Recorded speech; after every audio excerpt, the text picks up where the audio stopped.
Understanding IRS Form 1099 INT.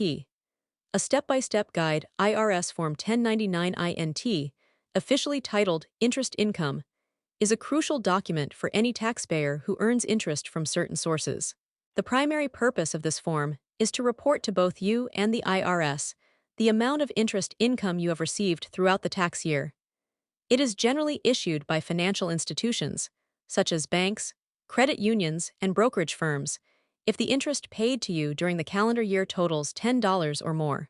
If the interest paid is less than $10, the issuer is not technically required to send the form, but they might do so anyway.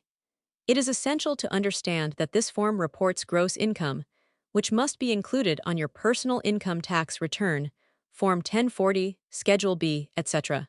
The first step in reviewing your 1099 INT is to verify the information in the header section.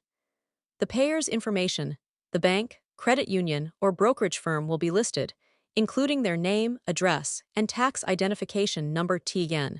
Below this, you will find recipient's information, which is your name, address, and social security number (SSN), or individual taxpayer identification number (ITN). Always check this section immediately.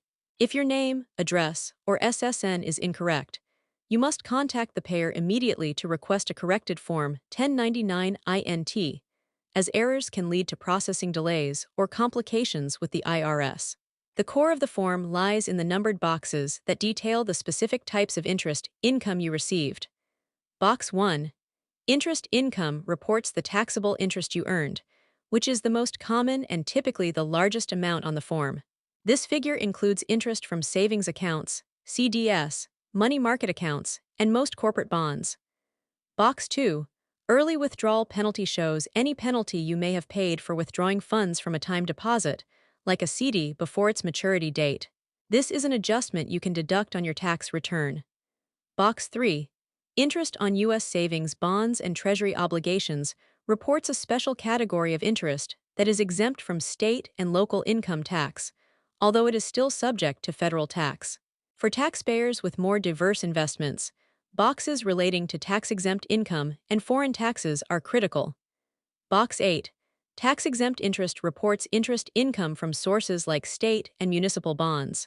This income is generally exempt from federal income tax, but may be subject to state or local taxes, depending on the bond's origin and your residency.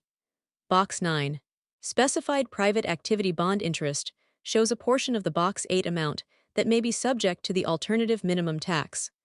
Furthermore, Box 10. Foreign tax paid reports any income tax withheld by a foreign country on the interest you earned there.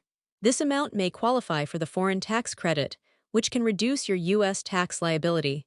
In certain situations, the payer may have been required to withhold tax on your interest income.